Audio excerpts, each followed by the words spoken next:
Great. It's lovely to be with you guys this morning. I'm so pleased to be here. As I mentioned just now, we are continuing in our series on seasons, and this morning we are looking at when life feels in between.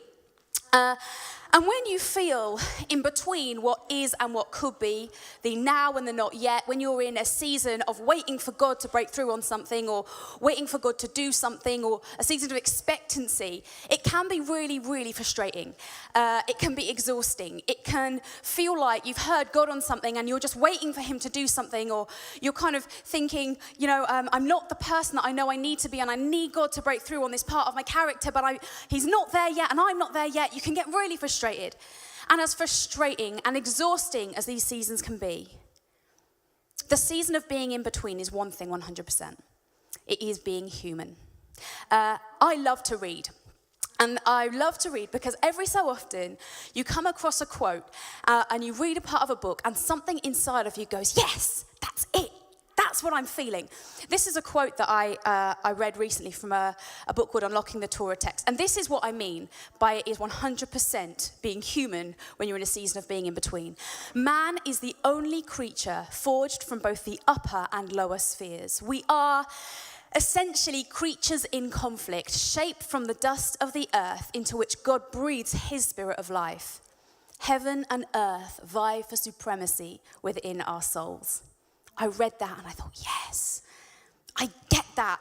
So like my dog, for example, Archie, he doesn't have this. He doesn't have this season of in-between. He never wanders around my house thinking, when will I fulfill the purpose that a Labradoodle was called to fulfill? I never see him eat a tissue and think, when will I be the dog that I was created to be? I'm such a failure. He doesn't have this. This is something that humans carry, this now and not yet, this expectancy, this season of in-between. This is something special for us. And it can be a real frustration. But because it's something that humans carry, I believe that it has a purpose for humans in it. As I said a moment ago when we were kind of warming up into this, that there's something of growth that can happen in these seasons, something of stretch, something God wants to do in us. But our tendency as human beings, our nature, is to go, well, how do I get from A to B as quickly as possible? How do I get from now to where God wants me to be at top speed, ticking all the boxes along the way? Our tendency, out of weariness or out of frustration, is often to cut corners. And this is when things become very dangerous. Forgive me if you've heard this story before. I have told this here before, but not for a while, so I thought I'd bring it out again. Ages ago, years and years ago, when I was younger, I went to Greece, and I worked in Greece for 3 months in the summer as a youth worker, and they clearly didn't know my nature very well because they thought it would be a really good idea to try and get me some sailing qualifications. Yeah, right, I grew up in Warwickshire. I was not meant for the sea. And they kind of did these boat tests with me, and I think because they were my friends, they passed me on them. And eventually I did all the ones I needed to do, and they were like, right, it's time to take a boat out. Just you and your friend, you could take this catamaran out. Effectively, a catamaran is like a boat on skis. So I took this ski boat out, and okay, you're going to see that I don't really know what I'm doing. I was holding one rope, and a friend of mine was holding another rope. They have names. I have no idea. And we were holding these ropes and sailing along, and everything was fine because the sea was totally calm. It was totally calm, so nothing could have gone wrong. And then all of a sudden, we go out to a point where everything changes. All of a sudden, the wind, it just belts round this corner. Apparently it's called Windy Corner. And all of a sudden, everything changes. I panic, which of course is not in my nature, and I let go of this rope.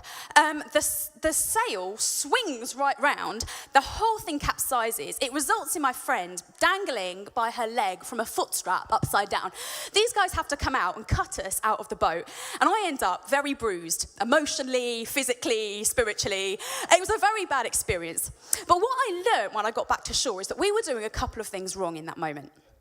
You see, first of all, one person should have been holding those two ropes in tension. As one thing moved, the other thing should have shifted as well. We had separated that. We weren't holding them in tension at all. And the other thing that I was doing wrong was that I'd let my rope go really loose. You see, what you should have done is hold it tight so that the sail didn't have anywhere to swing. I should have been expectant that the wind might change, but I wasn't. And so in this situation, I wasn't ready for the change that was about to take place because I wasn't holding the two things in tension and I wasn't expectant for change. If anything, this slackness in the rope made the whole thing turn over. And I wonder whether, as we look at our seasons in between, in the place where we are, whatever it is that you are in between, whether we are ready for change if it were to come, and whether we are really holding these two things in tension. You see, I believe that it's really important that we position ourselves to press forwards. We position ourselves right in between what is and what isn't yet, what is now and the not yet, what is and what is to come. And we position ourselves expectantly, but don't get caught up too much either way. This morning, I want to look at a story of a gentleman called David in the Bible. He is in the first half of the Bible. And his story is really, really interesting. You see, when he is younger, he was called and told that he was going to be king. At this point, he's very young, he's looking after sheep, and he's told, one day you will be king. We have a king right now, but he's not going to be king for that long, so you're going to be king. And so David faithfully keeps looking after sheep. He then goes to a battle and ends up fighting a giant, and he wins. And he then becomes a musician for the king. He later goes on to be a commanding officer for the king. And yet, there is 15 years between the moment when he's told he will be king and the moment that he has a crown on his head. He spends 15 years of his life in an in-between season. And so I want to look at what we can learn for him. And I don't know what your in-between is this morning. I don't know what you're in between. Whether maybe you need financial provision and you really believe that God's going to come through for you, but he hasn't yet. Whether it's a health situation, whether you're waiting for healing or you're waiting for test results and they've not come through yet. Whether you took exams and you're waiting for your future to start. Whether it's a dream and a calling that God has put on your life, but you just don't see how God is going to fulfill that thing in you. Whether it's a character trait in you that you have right now and you know it's not where God wants you to be, but you really want to get there.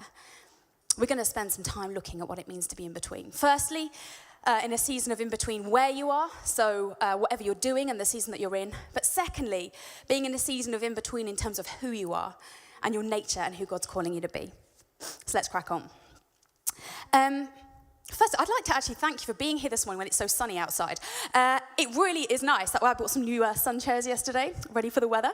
But it is great now, this weather. However, the weather up to this point in the year, I would say, has been less than desirable.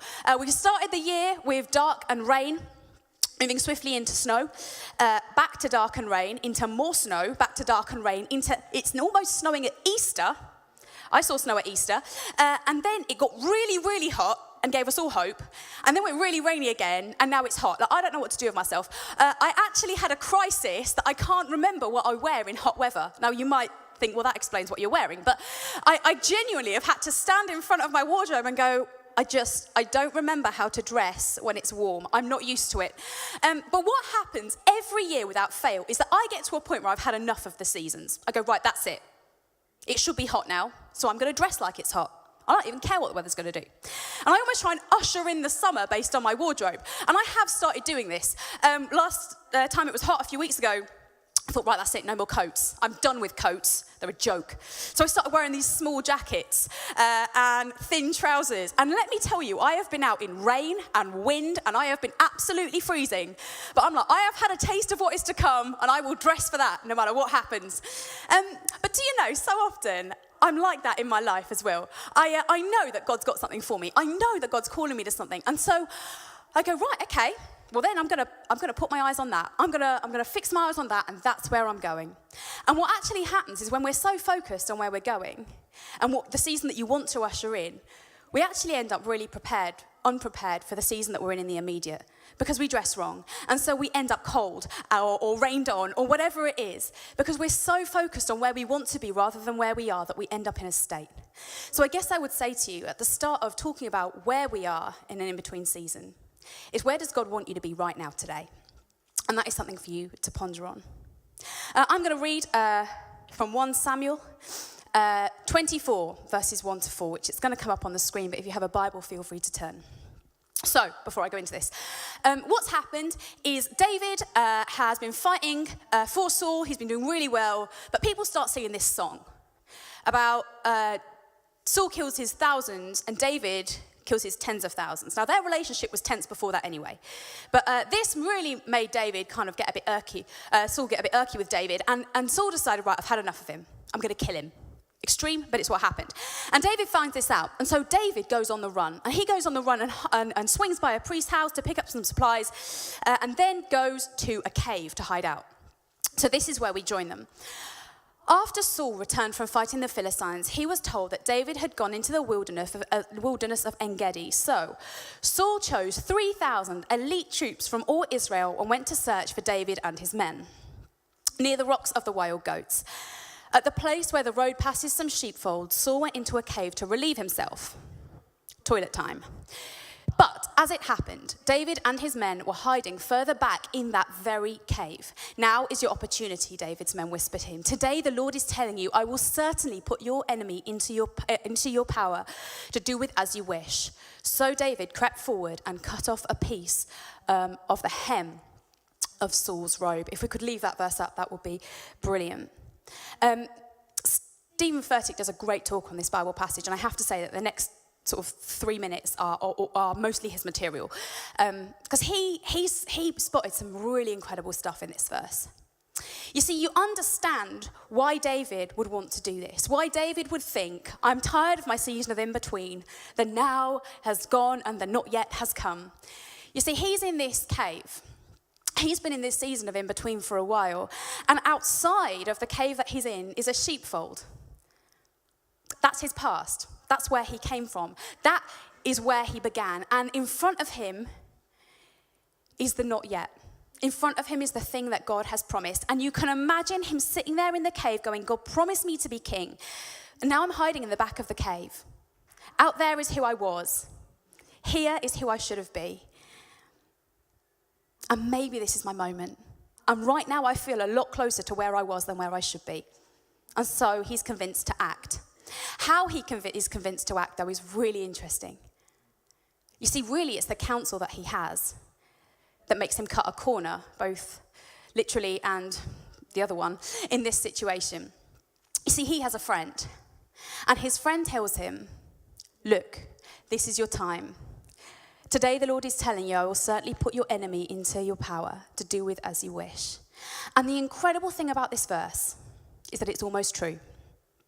You see, God had said that I will put the enemy into your power. One day you will be king and Saul's power will be over. One day everybody will be under your rule, under your power. But let me tell you, if you're in a season of frustration, whether it's at work and someone is getting promoted ahead of you, whether you really want to have a career and you're still at home looking after family, whatever your frustration is, if anybody ever makes you think that a promise God has given you gives you the license to do as you wish, that's not true. That's a lie that the enemy will use to get us to cut a corner. And so if you're in a season of in between two places, in between two seasons, I would have 2 pieces of advice for you. Firstly, please be careful of the counsel that you get when you're in a season of frustration and a season of weariness. You need to surround yourself with people who are much more bothered about what God wants to do in you than where God wants to take you. The second thing that I would say is have a look around you and say, do you know what? I'm not there yet, but what does God want me to do today? What can I be faithful in today that will slowly get me towards the place where God wants me to be? There is one other thing about this passage which can be easily overlooked. And I noticed because I was reading through. And it's only that you really notice it if you read back to chapter 21. So I'm just going to quickly do that in a second. But I mentioned that David swung past a priest's house. Now, David doesn't entirely tell the truth to this priest, but he goes there for supplies. And this is what it says in chapter 21, verses 8 and 9. I'm just going to read it to you. David asked Ahimelech, who's the priest, do you have a spear or a sword? The king's business was so urgent that I didn't even have time to grab a weapon. That's not entirely true. I only have the sword of Goliath the Philistine, who you killed in the valley of Elah. The priest replied, it is wrapped in a cloth behind the ephod. Take that if you want it, for there is nothing else here. There is nothing like it, David replied. Give it to me too. You see this whole scene play out. David hiding behind a rock, Saul, having a nice little toilet time over there. And then David creeps up to Saul, cuts off the corner of his robe. But the tool that he's been given is the tool that he used to chop off a giant's head all those years ago. There's got to be significance in that. You see, I really believe that in seasons of frustration, when things feel difficult, that God gives us tools. And so often those tools are things that remind us of who God is, of his faithfulness, of seasons when he's come through before, saying, I've done it before and I'll do it again. Just hold out. Just hold out. And so I wonder whether God has given you a sword in your season of in-between. It might not be an actual sword. You might do that at home, I don't know.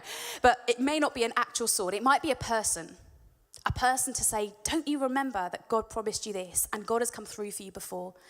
It might be a book that you read, a podcast that you listen to. It might be a film that you watch, a worship song that you hear. But I believe that God places tools in our hands at exactly the right moment to remind us of his faithfulness, of who he is, and to say, actually, you're in this season, but I have authority over this season.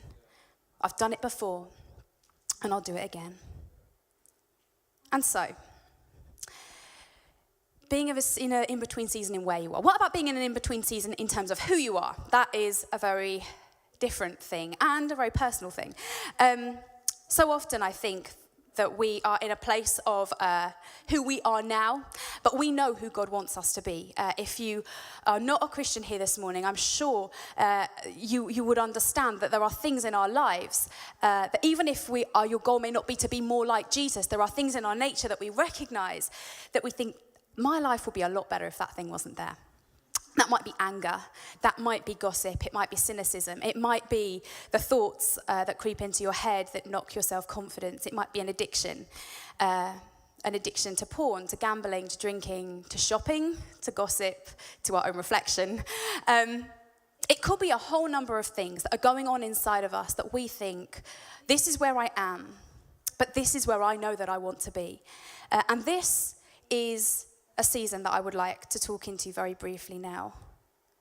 You see, what happens with David is that his thing, the thing in him, his in-between characteristic comes out now because he's in this time of frustration. And we see it immediately. You see, what often happens in these seasons is that we act and then we realize that that is the exact thing that we shouldn't have done. Whether it be say something or get mad or get impatient or talk about that person. We do it and then we realize it was a huge mistake. And we see it in verse 24. In chapter 24, verses 5 to 11. But then David's conscience began bothering him because he cut Saul's robe. He did that thing. He said to his men, the Lord forbid that I should do this to my lord the king. I shouldn't attack the Lord's anointed one, for the Lord himself has chosen him. So David restrained his men and he did not let them kill Saul. After Saul had left the cave and gone on his way, David came out and shouted for him, my lord the king. And when Saul looked round, David bowed low before him. And he shouted for Saul, why do you listen to the people who say, I am trying to harm you? This very day you can see with your own eyes that it isn't true, for the Lord placed you at my mercy back there in the cave. Some of my men told me to kill you, but I spared you, for I said, I will never harm the king. He is the Lord's anointed one. Look, my father, at what I have in my hand. It is a piece of the hem of your robe. I cut it off, but I did not kill you. This proves that I am not trying to harm you, and I have not sinned against you, even though you have been hunting me for so long to kill me. So often, when we are not in our best place, when we are maybe in a season of frustration, we go back to doing that thing which we really wish wasn't a part of our nature, but is. When I was younger, I'm an only child. Sometimes people say that explains a lot. I don't know what that means. I used to go out with my parents a lot. And we, as a family, used to frequent National Trust houses. I love a good National Trust house. My husband doesn't feel the same, so I don't get to do it so much now. But I loved that when I was growing up. And we would regularly go and look around these National Trust houses. But my dad had this theory. So we would look around these houses. And my dad was completely convinced that there was this woman that was in every every picture in a National Trust house somewhere, and she always looked the same. And he noticed it a couple of times, and then it got to the point where we would go to National Trust houses, and he would be actively looking for this woman because he knew that at some point she would show her face. And he'd walk along, and there she is. I knew she'd be here. I knew she'd show up. And as I've got older, I mean, I've Googled this and everything. I really don't think he's right, but he was totally convinced that if he knew that he was going to a certain thing, going to National Trust houses, that this woman would show her face. Do you know, so often these things in our lives, whatever they are, these characteristics, these parts of our nature, we can almost guarantee that if we are in a certain situation, that thing will show its face. If you are tired and frustrated, you know that you're going to be more angry, more impatient. If you feel like your husband or wife isn't paying you attention, you might know that you're going to find that certain person a little bit more attractive. It might be that you've had a really rough day and that's your circumstance. And so you know that you're going to go and shop again, or you're going to go onto that website, because for you, that is your retreat place. That is your pattern. And I believe that for David, he had a pattern. You see, in this situation, he's frustrated. And if you think forward in the life of David, the same thing happens again with a lady called Bathsheba, where he sleeps with another man's wife. He's in a situation where he's frustrated. So he takes something that isn't his to take, and then he tries to clear up the mess. That's his pattern. And I wonder whether we have patterns this morning. And the way I think that you know that you're struggling with this in-between thing. And I think we all have them. I think they're different for each person, and they have different degrees of severity, but I believe we're all in these seasons, these places of in-between. I think what happens is we're not in a good place. We do that thing, and then immediately, the moment you've done it, the moment you've said those words, the moment you've spent that money, the moment that you act on that thing, you realize what you've done. And remorse kicks in. And you go, oh man, I shouldn't have done it. I know I've done it again. That's so frustrating. And then there's shame. And then there's guilt. And when that subsides, we go back to normal. And then we find ourselves in that place all over again the next time we're in that situation. But do you know, I want to say this morning, if you are in a relationship with Jesus, there is no room for shame, no room for guilt. Because I believe that that Jesus died on the cross that we could be free from guilt, free from shame. And if you don't follow Jesus here this morning, this is what is open to you. You can have this. But I do believe that Jesus calls us to live to be more like him. And so we live in this tension between living in the now and who we are, and striving towards who God calls us to be, but not in a place of guilt and shame. I call these things, for the purposes of this morning, cave moments.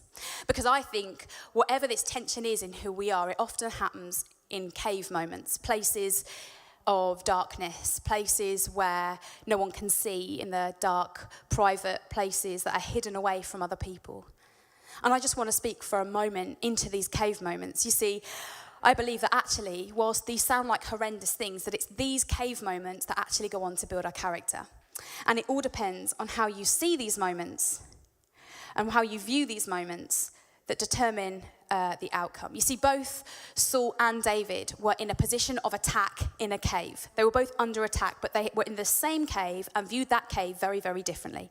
You see, Saul saw that cave as a place of safety, of refuge, and of escape.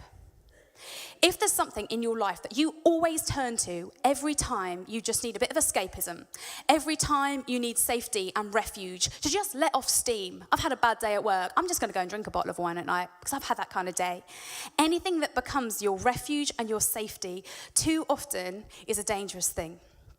But you see, that cave David saw as a place of opportunity. And that's what I want to speak into that cave moment as right now.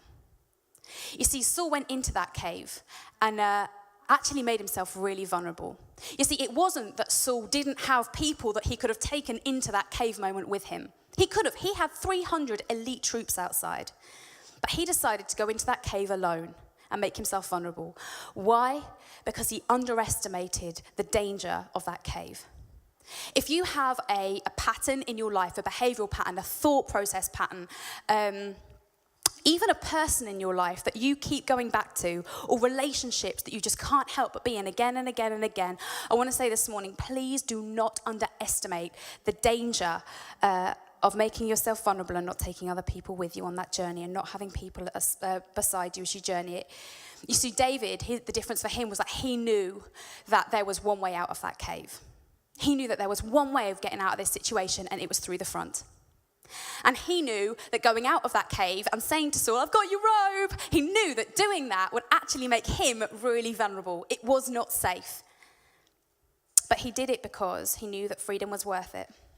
And he knew that the cost of staying where he was way too high. You see, I don't believe that we were created for caves. I just don't. I believe that God is saying you are called to freedom. You are not called to live in the dark. You are not called to be wrestling with and being held back by and covered in shame and guilt for the stuff that is going on with you that you wish wasn't there. You really wish you could defeat it and get over it and be who Jesus wants you to be, but you're not there yet. I believe that God is stood at the mouth of that cave this morning, calling us out and saying, do you know what? Let me help you get over that. I'm stood out here with open arms. I love you. There's no shame. There's no guilt. Just step out of the cave. You were not created for caves. And I believe that David was able to walk out of that cave because he knew something. I believe that when you know who you are and you know what you're called to, it makes it a lot easier to walk away from who you're not. And that was the thing that pushed him forward. And so I guess to finish, I think what I would say this morning is if you are in a season of in-between, in terms of who you are, in terms of where you are, there's something that you're desperate to happen that has just not broken through yet. What I would say is if you take nothing else away this morning, please do not cut corners.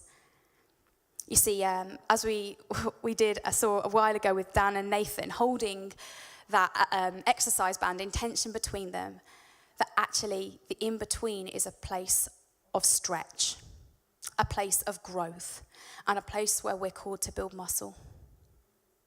You see, I believe that if we cut corners, we won't actually be the kind of people who can support what God has for us. Our character needs to support our calling, and it's in the in-between season where our character is grown and stretched.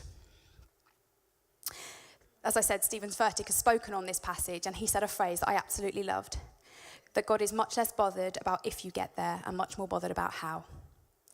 And so let us be people that stand in the in-between and learn all of the lessons that God has for us. And we are stretched in our nature and stretched in our character. And sometimes we will be stretched to the point where we feel like we're going to break. But I don't believe that God will let us. I believe the key is coming out of the cave, letting people gather around you, forming close relationship in life group or with people here in church or on the team in which you serve, letting people stand around you and asking yourself a really fundamental question. Do you believe that you can trust who God is in the season that you're in? Do you believe that you can trust what he's doing? Do you trust him enough to wait this season out? And do you trust him enough to step out of that cave? If the answer to those is no, then I would really love you to talk to someone this morning before you leave.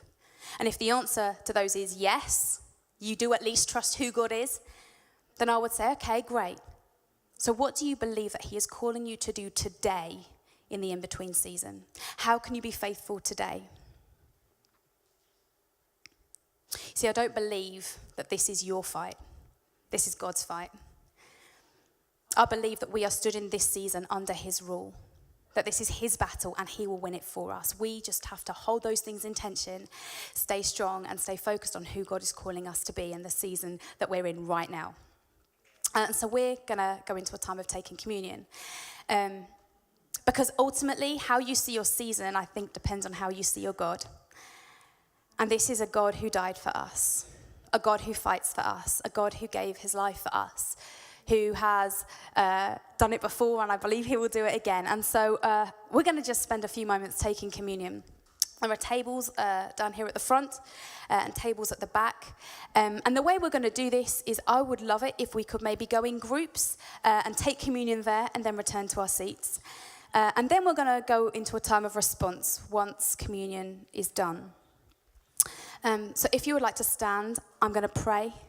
And then we'll go into this time of communion and just saying, God, I know who you are. Whatever my season is, whatever I feel in between, I know who you are and I know who you call me to. And so now I will stand and I will wait because I know that you are faithful. Jesus, I thank you so much that you know what it is to be in between. that from the moment of creation to the moment that we see you again face to face, that this existence is a time of in-between. And Father, you hold the two things in your hands.